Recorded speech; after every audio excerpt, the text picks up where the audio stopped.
ज्यायसी चेत कर्मण ते मता बुद्धि जनार्दन तत् किं कर्मणि घोरे माम नियोजसि केशव। हे केशव, यदि कर्मों की अपेक्षा ज्ञान श्रेष्ठ है तो आप मुझे इस युद्ध जैसे भयंकर कर्म में क्यों लगा रहे हो। व्यामिश्रेणैव वाक्येन बुद्धिं मोहयसीव मे। तुम्हारे इस मिक्स एंड मैच वाक्यों से मेरी बुद्धि बहुत मोहित हो रही है। तत् एकम बद, इसलिए मुझे एक बताओ, ये निश्रेय, जो मेरे लिए श्रेष्ठ है। मुझे एक बताओ, ज्ञान योग या कर्म योग। व्यामिश्रेणैव वाक्येन बुद्धि मोहयसीव मे तत् एकम बद निश्चित्य ये निश्रेय अहम आप्युमान, मैं उसी को ग्रहण करूंगा। तो लोके अस्मिन् द्विधा निष्ठा पुरा प्रोक्ता मया अनग। अनग मीन्स ये निष्पाप अर्जुन। ज्ञान योगेन सांख्यानाम कर्म योगेन योगिनाम। भगवान कृष्ण उसको क्या जवाब देते हैं? हे निष्पाप अर्जुन, इस लोक में दो प्रकार की निष्ठा है। सांख्या नाम ज्ञानियों के लिए ज्ञान योग और कर्म योगियों के लिए कर्म योग। जैसे हम गृहस्थी हैं, हम लोगों के लिए कर्म योग बेस्ट है। तो लोके अस्मिन् द्विधा निष्ठा पुरा प्रोक्ता मया अनग ज्ञान योगेन सांख्यानाम कर्म योगेन योगिनाम। ज्ञानी पुरुषों के लिए ज्ञान योग और गृहस्थियों के लिए कर्म योग। और न कर्म नाम अनारंभात् नैष कर्म पुरुषेऽश्नुते न च संन्यासनादेव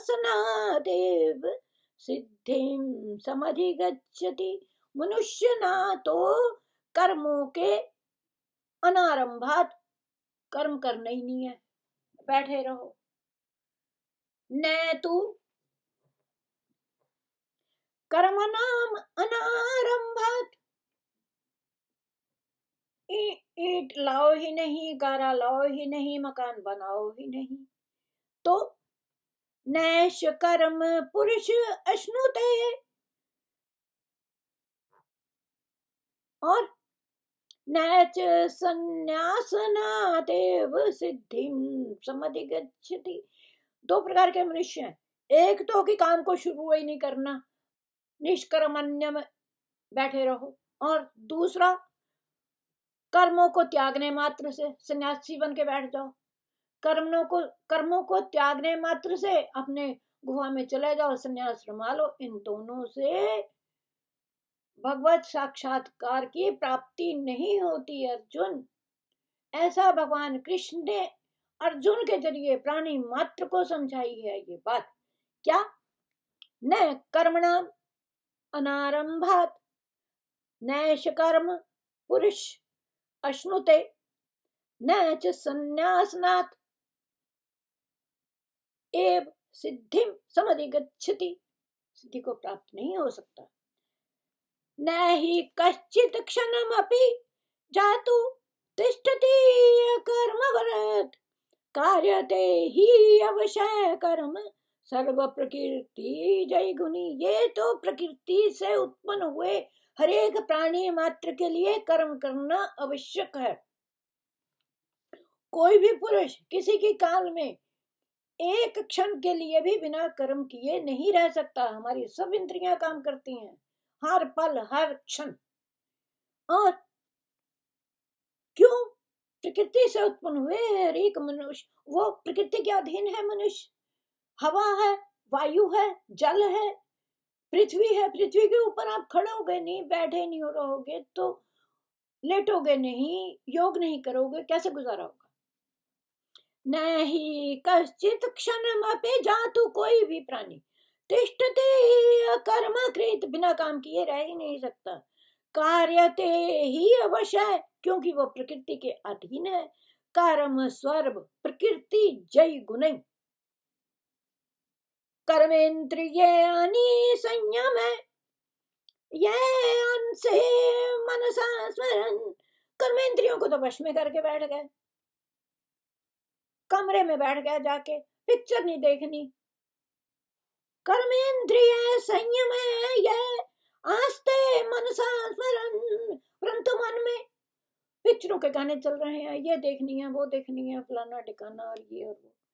इंद्रियार्थान विमूढ़ात्मा मिथ्याचार से उच्चते। भगवान कृष्ण ने स्पष्ट शब्दों में यह बात कही है, जो मूढ़ बुद्धि पुरुष कर्मेंद्रियों को हट से अपने वश में करके बैठता है, परंतु मन से उनका चिंतन करता रहता है, वह मनुष्य मिथ्याचारी है, दंभी है और बेमतलब का दुनिया को दिखावा करता है।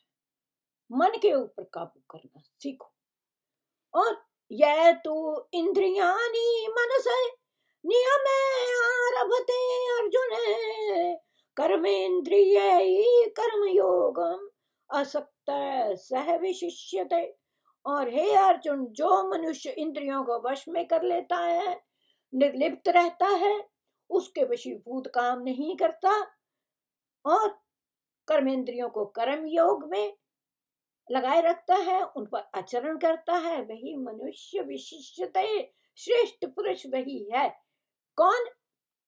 यह तू इंद्रियाणि मनसा नियमे आरभते अर्जुन, कर्मेंद्रिय कर्म योगम असक्त सह विशिष्यते, वही मनुष्य श्रेष्ठ कहलाता है। नियतम कुरु कर्म त्वम, इसलिए हे अर्जुन, हे निष्पाप अर्जुन, हे जनार्दन, तुम नियतम कुरु कर्म त्वम, जो तुम्हारे लिए कर्म नियत किया गया है, जय ही कर्म ने, उसी को तुम कर्म करो। शरीर यात्रा अपि चैतेन प्रसिद्ध्येत अकर्मण। हे निष्पाप अर्जुन, शास्त्र विधि से नियत किए हुए स्वधर्म अपि, इसीलिए उन्होंने कहा अपने धर्म में मरना बेहतर है। अपने कर्म को करना सबसे अच्छा है। ब्राह्मण के लिए, वैश्य के लिए, क्षत्रिय के लिए जो जो कर्म वेदों में निर्धारित किए गए हैं, उन अपने कर्मों को निष्ठापूर्वक करो। और शास्त्र विधि से उन कर्मों को अगर तुम नहीं करोगे तो शरीर निर्वाह कैसे करोगे? फूड, शेल्टर एंड क्लोथिंग कहां से आएगी?